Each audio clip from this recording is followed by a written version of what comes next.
Welcome to Real Clear Politics on Sirius XM for Monday, December 8th. I'm Andrew Walworth, and joining me are RCP President and co-founder Tom Bevin and Washington Bureau Chief Carl Cannon. So, gentlemen, you were both out in sunny California at the Reagan Defense Forum this weekend, and certainly one of the highlights of the event was Saturday's address by Secretary of War Pete Hegseth. Here's a bit of it, with Hegseth explaining to the audience who he thinks is the real heir to Reagan when it comes to defense policy. Most who invoke Ronald Reagan's name today, especially self-styled Republican hawks, are not much like Ronald Reagan. The policies they've championed are nothing like his. In fact, for the better part of 30 years, they've been quite the opposite. If you look at actual policies, Donald Trump is the true and rightful heir of Ronald Reagan. It's President Trump who has inherited and restored President Reagan's powerful but focused and realistic approach to national defense. It's therefore only fitting that we gather at the Reagan Presidential Library today to talk about President Trump's America First, Peace Through Strength, Common Sense agenda and what it means at the Department of War. So, Tom, you guys were there. The audience presumably held more than just a few of the kind of folks Hegseth was describing there. So how did this go over in the room? I do want to say this was a highlight, but it was the second biggest highlight. The biggest highlight was the panel that I moderated to kick off the event with Rachel Hoff. We had her on the show last week talking about the 2025 RNDF survey. But yeah, look, I mean, well, wait, Tom, and Senator Rick Scott and Congressman Adam Smith, ranking and Mike Gallagher, former congressman from Wisconsin. It was actually a great panel, and I think we're going to end up running some of that later in the week.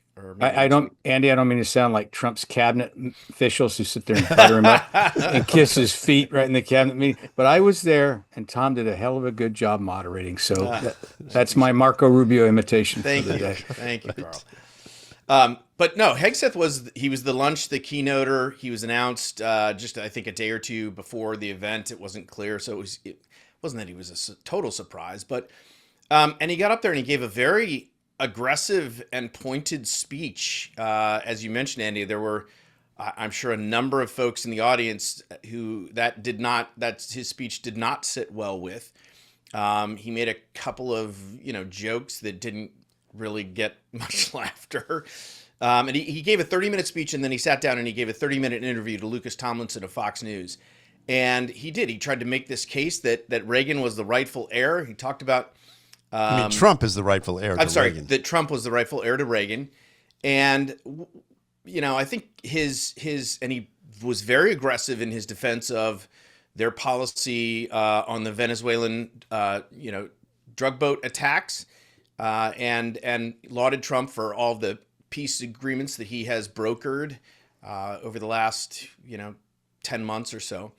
And look, I'll let Carl, because I know Carl had real opinions about the speech. I mean, I thought it was a good speech, but I'm not sure that, and there was some discussion about it afterwards.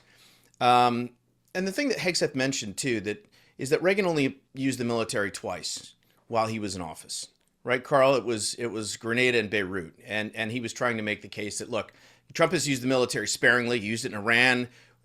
He's using it now with Venezuela. Only when our direct national interests are threatened. And that's the true Reagan legacy, is you need to build up your military, have it as strong as you can possibly have it, but use it sparingly and use it only with sort of this clear-eyed realism when it's in defense of our national interests. So that's the argument he made. Carl? Well, I was standing next to Joanne Drake, the longtime official at the Reagan Foundation, and it was Nancy Reagan's right-hand person, talking on the floor of the building in that library. And if any of our listeners or watchers have never been to the Reagan Library, it's amazing. It's a very arresting physical place. They have Air Force One inside. You have a view of the mountains, and the weather's almost always perfect. Anyway, I was talking with Joe Hendrick, and Hegseth walked by, and you notice this. I mean, Saturday Night Live, spoofs him as this sort of jock who's belligerent and aggressive, but his physical, he announces, what's that? I want to announce myself with authority. Is that the line from what's that movie with Kevin Costner and Tim Robbins in it, Bull Durham? He does that. He sort of swaggers in there. He's physically very fit. He's a bigger man than he appears to, that you might think on TV, and he obviously takes great pride in his physical appearance. Preening is almost the word that comes to mind.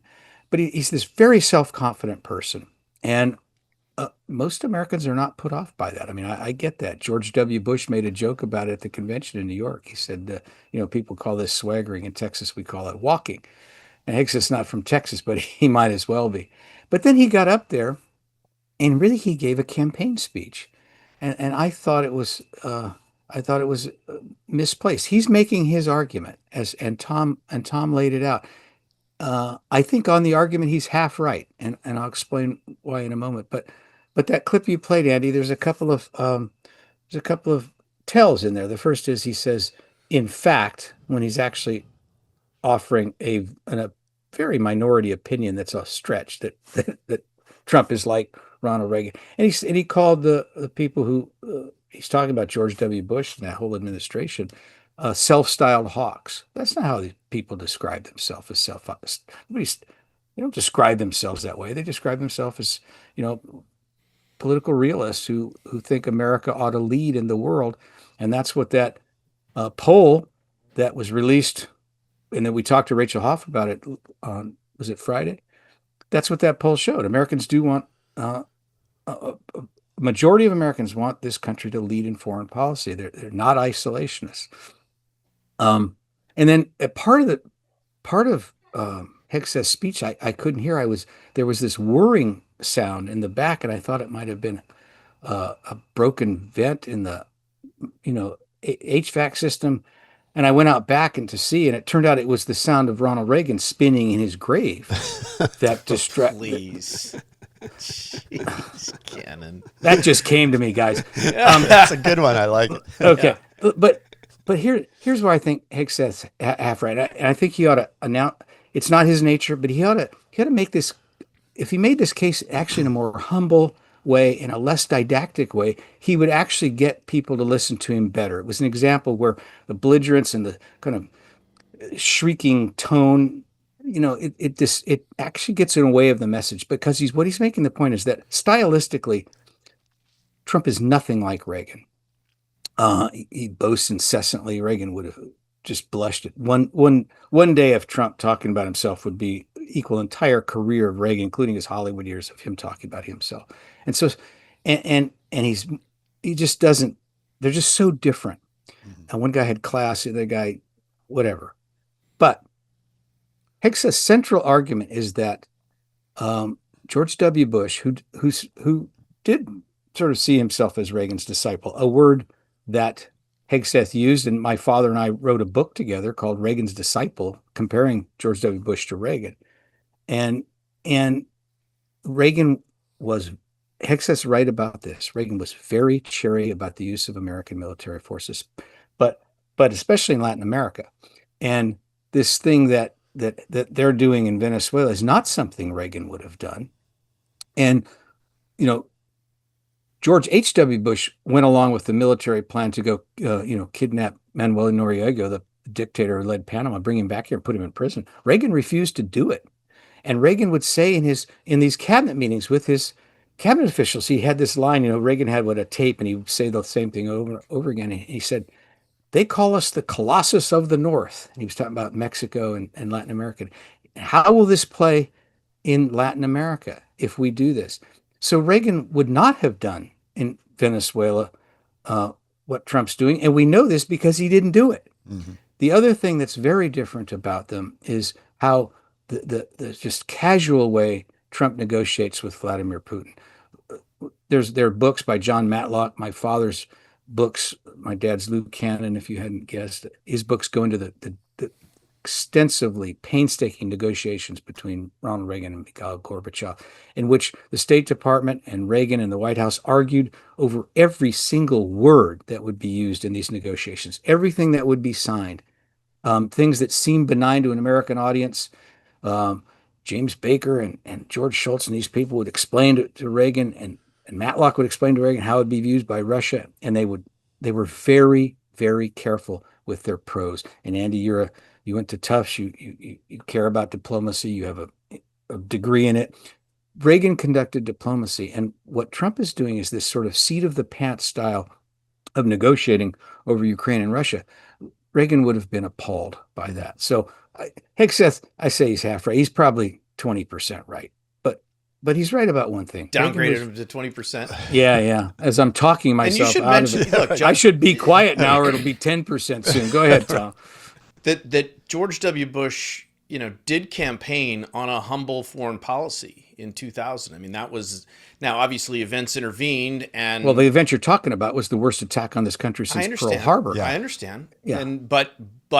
And there was a reaction to that, and we all know what happened after that. But look, I think Hegseth, excuse me, his style notwithstanding, I think Hegseth makes the argument that Trump is, as I said, this is a sort of the era of RealPolitics. I mean, Hegseth said, look, all of these folks, I think he called them Neo-Reaganites in the speech. And he said, look, they went off and started all these wars that my generation had to fight. Pete Hegseth, that's part of his DNA. That's in his bones. And he is pissed about it still, as I think a lot of members of his generation are who served in the military. They went overseas and they fought for decades for what? And so I think that's part of his personal experience informs oftentimes his tone that he takes, the sort of disdain with which he speaks of neoconservatism. Yeah, no, I think that's a fair argument. And I think that's where he's on firm ground. There are two things that struck me about it, and I wasn't there, but I watched it on television over the weekend. The thing that's missing, and I think this is so important, is both Reagan and Trump, I think, have a deep respect and fear of nuclear war, which I think people lose track of. I mean, the president of the United States really has only one job, it seems to me, when it comes right down to it, and that's to avoid a nuclear exchange. And that we talk about all these other things the president can and cannot do. That is the one thing where the president actually has a sole responsibility and a role. And I think that one of the reasons why we should try to understand what Donald Trump a little better is I think he has that understanding and fear underneath all the bravado and stuff like that. When you see him talking about North Korea, or you see him talking about Russia, that fear of a nuclear exchange is uppermost in his mind. I think that was true of Ronald Reagan as well. People thought of him Andy, as a warmonger, but he wasn't. Let me finish, Carl. Yeah.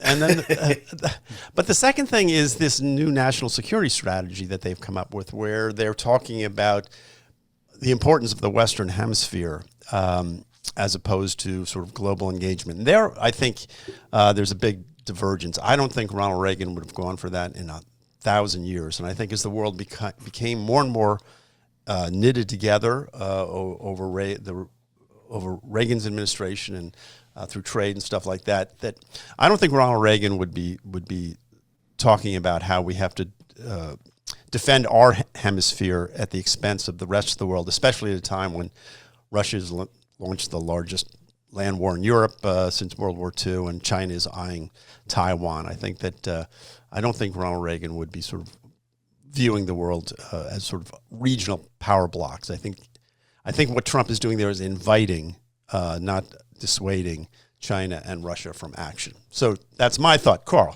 Oh, I would just add one thing to it. I agree with everything you said, Andy. The one thing I would say is, the Democrats, for some odd reason, like to describe Reagan as a mad bomber, but that was the opposite of who he was. At the 1976 convention, remember, he almost beat Jerry Ford. Jerry Ford is an incumbent Republican president. Reagan challenged him in the primaries and almost wins. Gets almost as many delegates, wins as many primaries. It's a very brokered convention. In the end, Ford emerges as the victor, but invites Reagan to speak. Mm-hmm.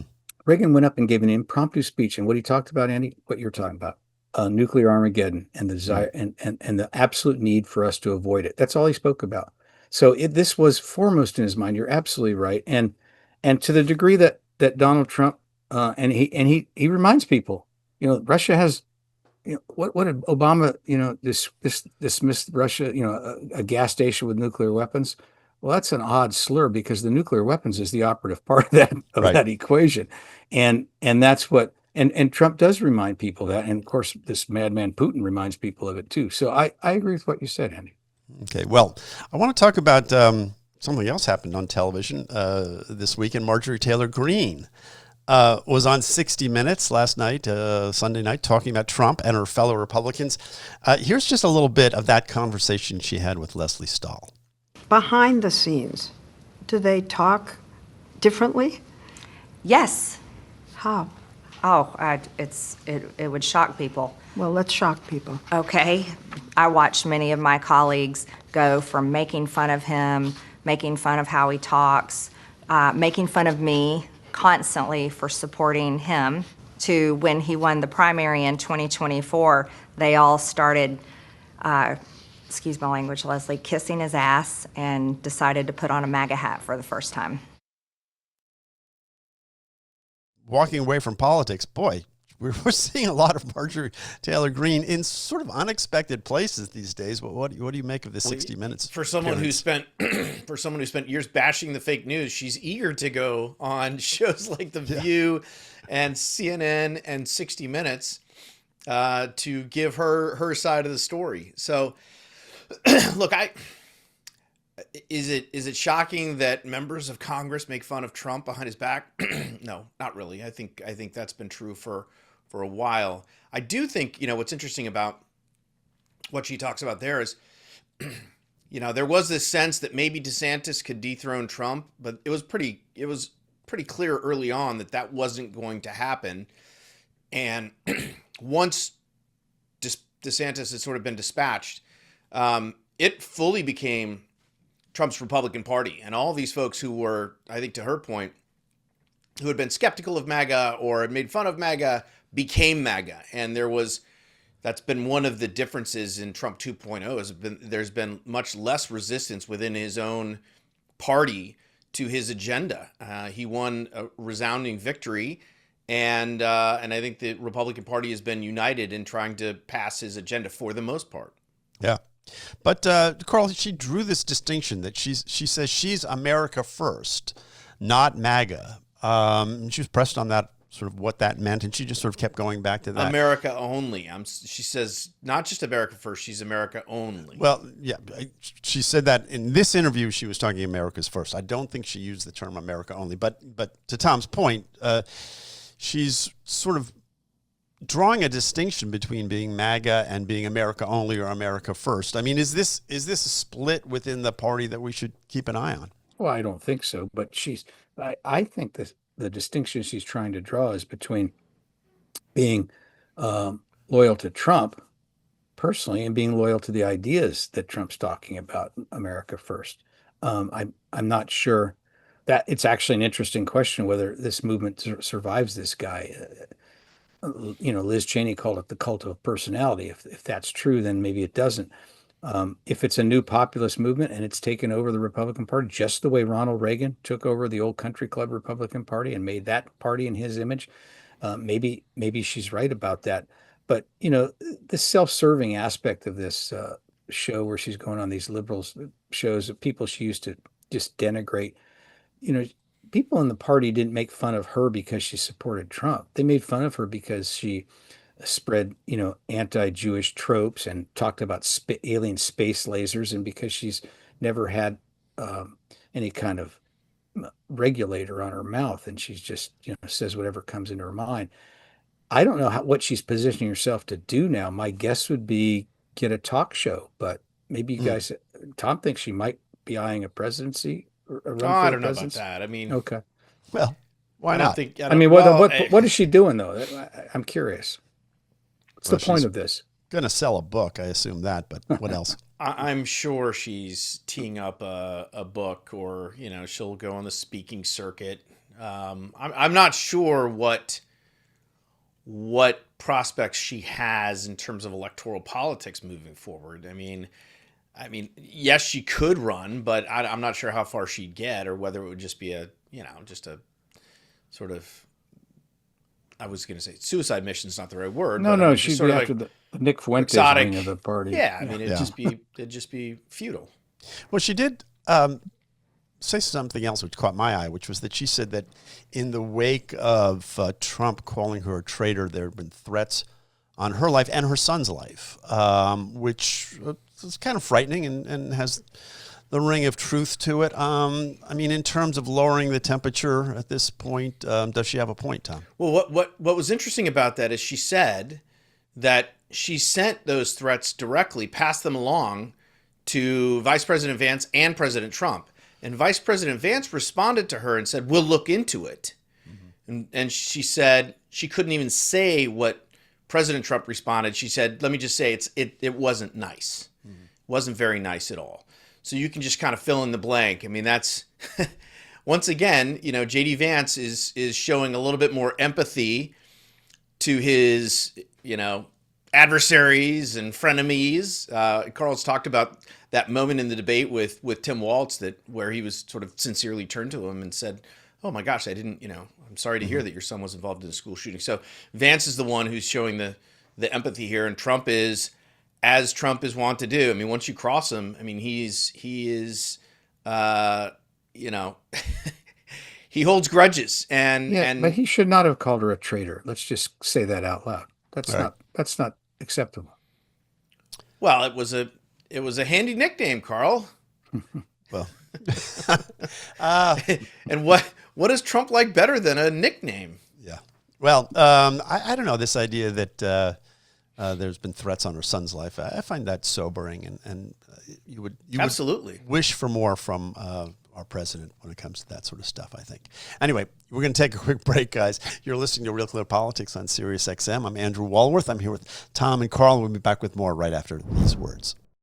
The New York Times has a piece on Biden's immigration policies over the weekend. It's very critical. The headline is "How Biden Ignored Warnings and Lost Americans' Faith in Immigration." It's by Christopher Flavel. He says he interviewed more than 30 former Biden officials for the piece, and this is one of his conclusions. He says, "A New York Times examination of Mr. Biden's record found that he and his closest advisors repeatedly rebuffed recommendations that could have addressed the border crisis faster and eased what became a potent issue for Mr. Trump as he sought to return to the White House and justify the aggressive tactics roiling American cities today." So, Tom, kind of a little bit of a man bites dog story, or dog bites man story here, right? I mean, but interesting that the New York Times would spend this this amount of sort of newsprint on it. Right. And what does it tell you? That you have all of these folks that the New York Times was able to round up within the administration to criticize Biden and his closest advisors over the way that they governed.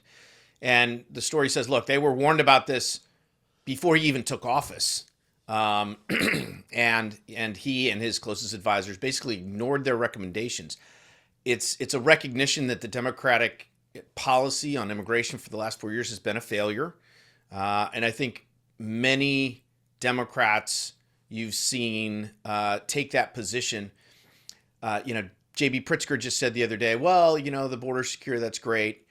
I remember, Bernie Sanders said, well, everybody wants a secure border. Well, no, not actually, Bernie, because I'm waiting to see. I was reading this article and I was thinking to myself, okay, in 2028, when the Democrats are standing on that stage and they get asked again, and I hope they will, raise your hand if you want to decriminalize border crossings. Raise your hand if you want to give health care to illegal immigrants. Raise your hand if you believe in open borders. Because in 2019, every single person except one on that stage raised their hand, including Joe Biden, by the way.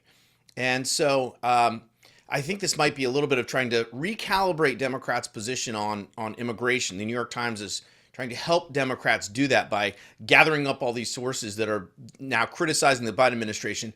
Meanwhile, there were no stories when Biden was president of people within the administration criticizing his policies. All we got, in fact, were stories about, Alejandro Mayorkas and the Biden administration, just regurgitation of their talking points, which is there's no crisis here. There's nothing to see here. And, we're moving on. It was a disaster, not only actually on the ground and what happened, but in terms of the way the administration lied to the American people and basically said, "Don't trust your lying eyes." Yeah. Yeah, Tom, Don't I trust mean, your Carl, it did strike me that when you read this piece, and it's a pretty interesting piece, it is viewing this largely through the political lens, saying this set up Trump to win in 2024, and it's sort of through that lens that they tell this story. That's right. It's like if you think of the New York Times as maybe the unofficial voice of the Democratic National Committee, there's this conversation.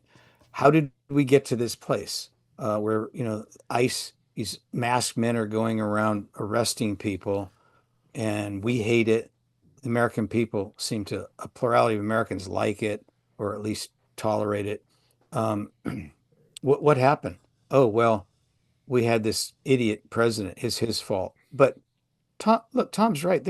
No Democrat spoke against it. It wasn't just the Democrats on the stage. No governor, one mayor, one prominent Democratic mayor did. Eric Adams. They indicted him. That was their response to Eric Adams.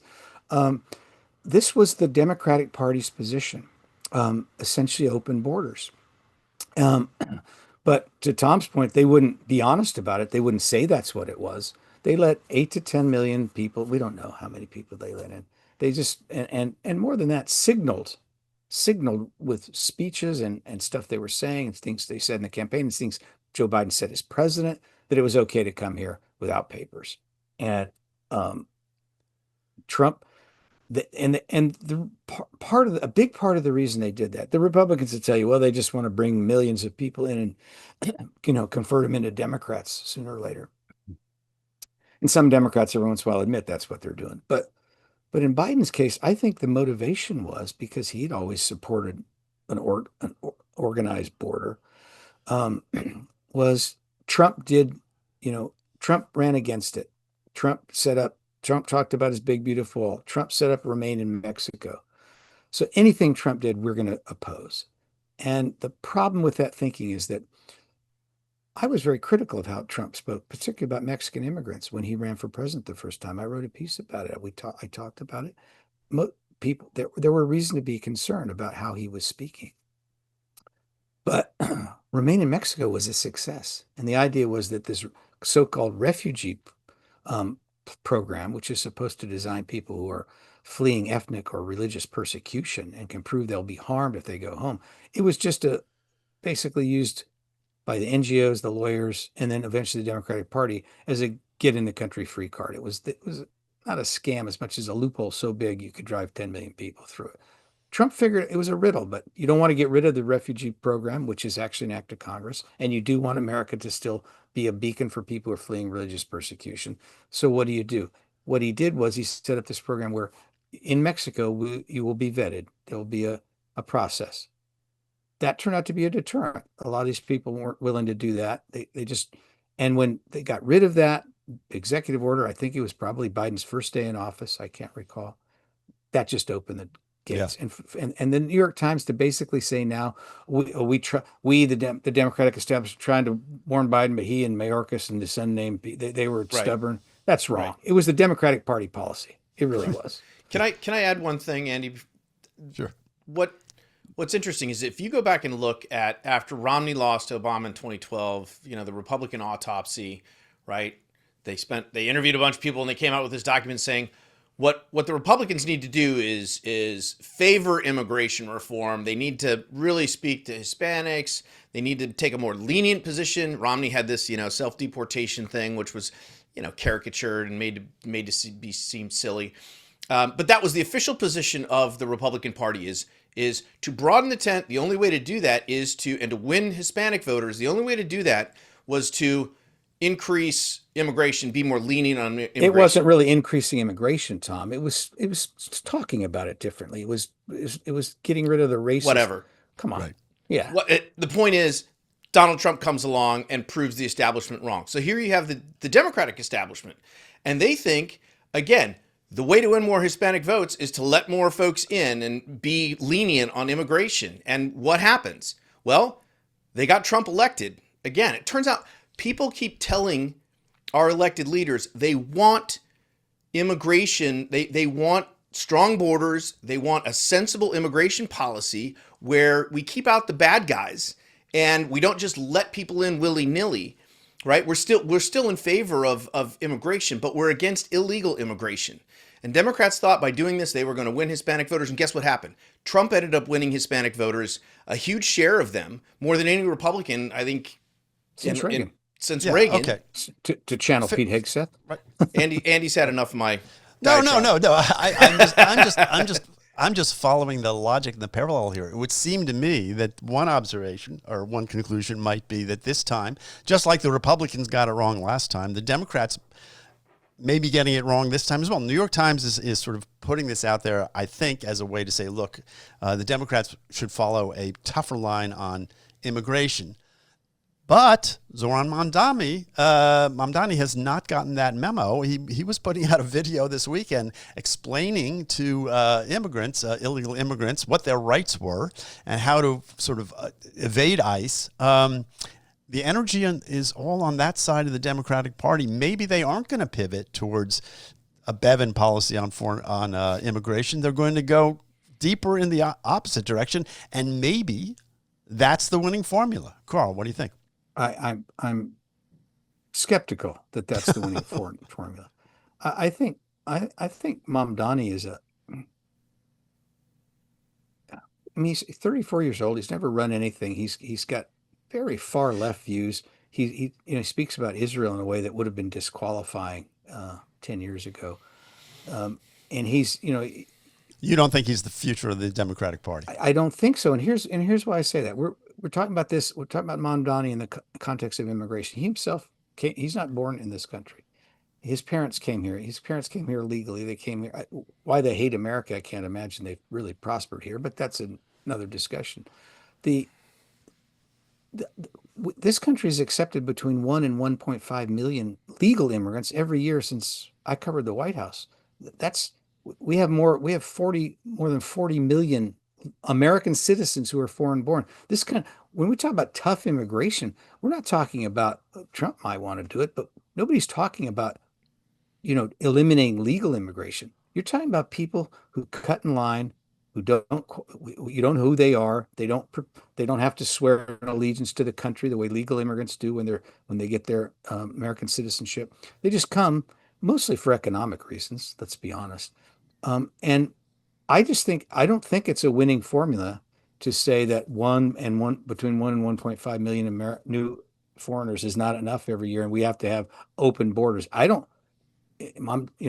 Zoran Mamdani can say that, but I don't think that's a winning message in a national election in either party anymore. All right. Well, Tom, I want to talk about this interesting piece in the Epoch Times, I guess. It's about this couple that left Mexico for the United States. Tom, you put the story on the front page. What's the story and why'd you put it there?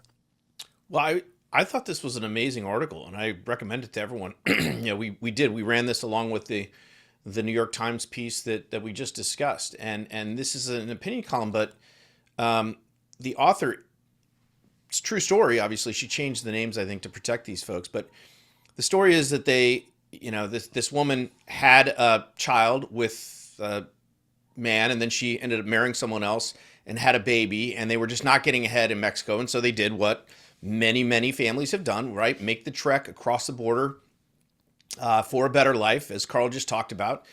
And she left her daughter, I think who was 8 at the time, her first daughter, behind in Mexico, and said, "I'll come back, and we'll get you once we get settled." Whatever. Made that incredibly tough decision, and then got to America. They, she and her husband worked like 2 jobs apiece. Became naturalized citizens. Scrap and scrape. They found an employer who would sponsor them for citizenship. They scrapped and scraped for decades and ended up being able to buy a house. And it was sort of the American dream story. And then they went. They had another daughter, and so they have these 2 had kids. another daughter, but she got sick and medical bills, and they lost their house and they had to start over and all this stuff. But the moral of the story is they sent their kids to college and paid for everything, tuition, books, whatever, so the kids could get their get their education. That's what every parent, they strive to come here for. And the kids went off to college and were indoctrinated basically by a bunch of America-hating leftists.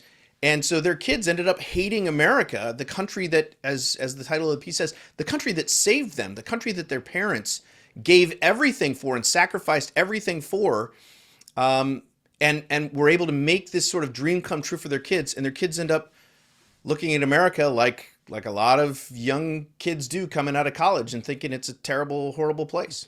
It's a sad story, really. It's a sad story, but it's also a story of true assimilation. They became young Americans. Well, okay. Well, Andy, yeah, Andy. It's not quite the same as growing up like a trust fund baby in New Hampshire and going off to become a member of Antifa, which there are plenty of those out there too.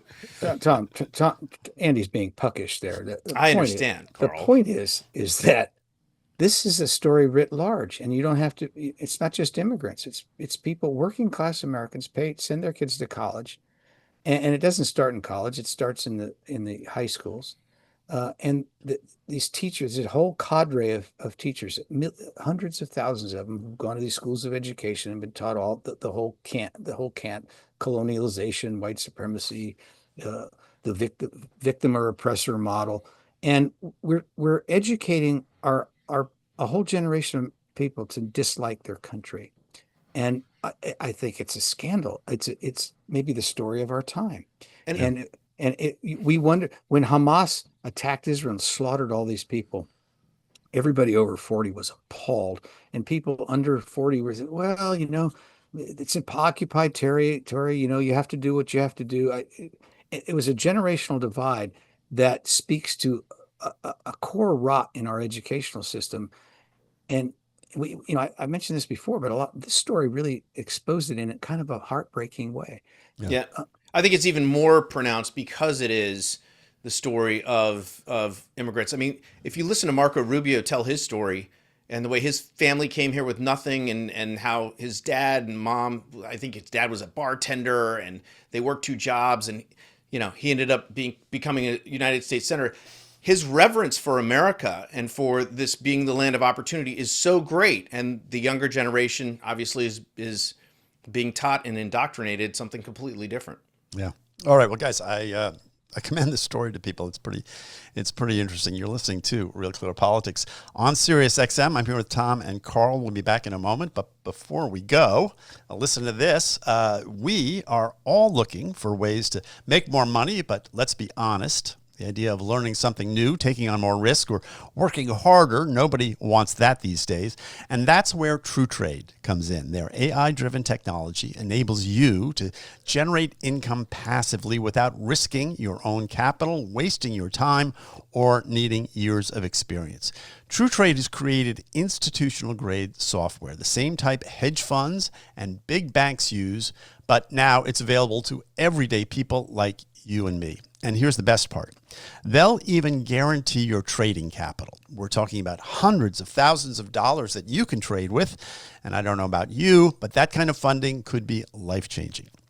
So if you're looking for a smarter way to make money, download their mobile app on Android or iOS, or go to truetrade.io right now. That's TrueTrade.io. Funded accounts are limited, so don't wait. Reserve your funding today and let technology earn for you. See terms to learn more. Guys, I want to talk about Texas. Some news this morning. Former House Representative Colin Allred announced this morning, that's Monday, that he is dropping out of the Texas Senate race, and that may clear the way for, drumroll, Jasmine Crockett. May even announce today. She's scheduled to talk at 5:30 today. Tom, what do you make of this shakeup in the race? Well, this is an early Christmas present for the Texas GOP. I mean, they were kind of fretting. They've got their own primary going on between incumbent Senator John Cornyn and AG Paxton, and people are worried that if Paxton wins that primary, that it could be, open the door for Democrats in Texas. Well, Jasmine Crockett would certainly open the door for Republicans to hold on to that seat. Look, it's not really a surprise. We don't have a lot of polling in this race, but the polling that was done in the primary, Colin Allred was running fourth out of four candidates. Crockett was ahead of him by basically double digits, and so he's already run for Senate once in that state and lost, and so I think he saw the writing on the wall. And it'll be interesting to see if Jasmine Crockett decides that this is a race that she wants to take on. I just, Democrats have had the dream of turning Texas blue for years, and it never happens. They got close with Beto O'Rourke. A few years ago, he got within 3 points of Ted Cruz, but beyond that, it continues to elude them. And I think with her as a candidate, it's going to be a real uphill climb. And yet, Carl, she's doing well in the as Tom mentioned in the polls for the Democratic primary. Is this an example where someone could win the primary but not be the right person to run statewide? It'd be a classic example of that, and you don't have to look far. Ken Paxton may be an example of that, right, as Tom suggested on the other side in Texas. We're broadcasting. I'm in California still, and California for years had a vibrant Republican Party, not just when Reagan was here, but Pete Wilson ran and won 2 times. There was a formula. You had to be kind of centrist on, you had to be conservative fiscal policy and liberal to centrist and tolerant on social issues. Pete Wilson was pro-choice, for example. He won statewide 2 times. You had these congressmen, Ed Schau and Tom Campbell, Pete McCloskey from the Silicon Valley. But all that's gone now. And what happened was right-wingers challenged them in the primaries. A guy like Bruce Hershenson was his name, long forgotten, but he won and then had no chance in the general election. And it helped turn this state permanently Democratic blue. So it doesn't just cost you one election. It hurts your brand. And Jasmine Crockett's a person of no known accomplishment who has a very dubious origin story, why she got into politics, and is mainly known for saying outrageous and deeply partisan and sometimes intellectually incoherent things. Or just telling lies on the House floor about the Jeffrey Epstein. Yeah, or doing that. So she's not the kind of disciplined candidate you would need to win a statewide election in Texas. So look, you don't want to say she can't possibly win, but I got a couple of emails from people today whose reaction was just exactly what Tom's was. This is a real gift to the Republican Party if she wins. I don't know that she'll win the primary. And the other factor, Tom and Andy, is that this gerrymander of Texas was upheld by the Supreme Court. So Colin Allred has to find a House district to run in. So if the maneuvering has already begun there. So I think for Colin Allred's career, this was probably a smart move. Yeah. So this is Tom. This is how Colin Allred described his decision to drop out. He said, "I've come to believe that a bruising Senate Democratic primary and runoff would prevent the Democratic Party from going into this critical election unified against the danger posed to our communities and our Constitution by Donald Trump and one of his Republican bootlickers." He didn't say who the bootlicker he was referring to there. You can't be talking about Cornyn. Yes, right. To Carl's point, I mean, how did the redistricting sort of factor into this? Because both him and Jasmine Crockett were in danger of losing their districts, right? Well, look, I mean, you read his statement. I mean, that was a classic example of a guy who knows that the writing's on the wall and he's going to, for the good of the party, he's going to step away, right? Not because he's going to duke it out in a bruising primary and thinks he's going to come out on top. I mean, of course, like I said, he was trailing badly in the polls, and he's already a failed Senate candidate. So I think that has more to do with it than anything. I mean, it will be crazy if Jasmine Crockett wins the Democratic primary and Ken Paxton beats John Cornyn in the Republican primary. That's going to be a race for the ages. And Joe Lieberman's not around anymore to run as an independent. Yeah, no, secretly every journalist is hoping for that outcome. I can tell you that. They may not admit it, but deep down inside, that's a race. Well, we'll see. I'm maybe a good government type. It could happen. I mean, by the way, I should just say, on the Republican side, you look at it, I mean, Cornyn is we've had 3 polls since the beginning of August, and 2 of them have, I think, Paxton up by 1 point, and one of them has Cornyn up by 1 point. Or no, I think that's right. So, I mean, it's literally that close. They're both at 30%. And then you've got Wesley Hunt, the Republican congressman. He's at 20%. And so, if he drops out, where his vote goes could determine the fate of either of those gentlemen. Yeah, I was going to ask about Wesley Hunt, whether you think he was going to drop out as well to sort of make this a 2-man race. I mean, he's trailing by double digits, but 20% is not nothing. But I don't know that he's got a path forward when he's running against the other two. Right. Well, Carl, more news out of Texas. Henry Cuellar, who was pardoned by the president. The president lashed out at him today. What's going on there? Henry Cuellar, he was pardoned, and Trump said he was basically targeted by the Biden administration, which was wrong. That prosecution began when Trump was president. I don't know that apparently Trump didn't know that under Bill Barr's, which is Attorney General, and this idea, and then Hakeem Jeffries came out. But it was the evidence was thin. The evidence wasn't thin; it was overwhelming. Cuellar and his wife set up this company to lobby to take money, and to take money from Azerbaijan, and she was gonna it was her no-show job. The money was funneled through her. It was like between $600,000 and $800,000. Sort of classic old corruption, the kind that exactly the kind the founders had in mind when they said, "But you can't take money from foreign people." I mean, and then so Cuellar comes out. He announces he's going to look at running for his old seat, but I guess I don't know what the gerrymander did to his district. And then Trump went ballistic, like somehow he can't run as a Democrat. Maybe Trump didn't know Henry Cuellar was a Democrat. Can I read a little bit of this? Yes, This please. is one of the most epic Truth Socials Trump has ever posted. Okay, he says, I'm skipping way down. I'm skipping a lot, guys. He said he was treated so badly. I signed the papers, and people said in the Oval Office I did a very good thing, perhaps life-saving thing. God was very happy with me that day. And then it happened that he announced he's going to run as a Democrat, running for Congress again as a Democrat, continuing to work with the same radical left scum that just weeks before wanted him and his wife to spend the rest of their lives in prison, and probably still do. Such a lack of loyalty, something that Texas voters and Henry's daughters will not like. Oh well, next time, no more Mr. Nice Guy. maybe that.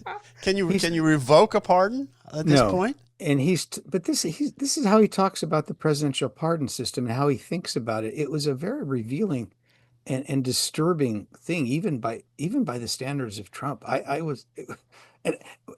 He saved his life, and he was repaid by him running as a Democrat. Right. Well, did he not know he was a Democrat when he pardoned him? He did. Did he think it would be better if he switched parties? It would be such an obvious quid pro quo that would be disturbing, don't you think? Well, to everyone, I guess, except for the White House. Well, guys, that, believe it or not, is the show for today. We're going to have to go. But if you're listening on the podcast apps or watching on YouTube, be sure to subscribe, send us a comment. I do read them. It's great to hear from you. If you're listening on the Megyn Kelly channel on Sirius XM, we'll be back here on Monday. Or no, today's Monday. I always get this wrong. We'll be back tomorrow, Tuesday at 11 a.m. Eastern. Stick around. Megyn Kelly is coming up right after this. I'm Andrew Walworth. On behalf of Carl, Tom, everyone here at RCP, thank you for joining us, and we'll see you back here tomorrow.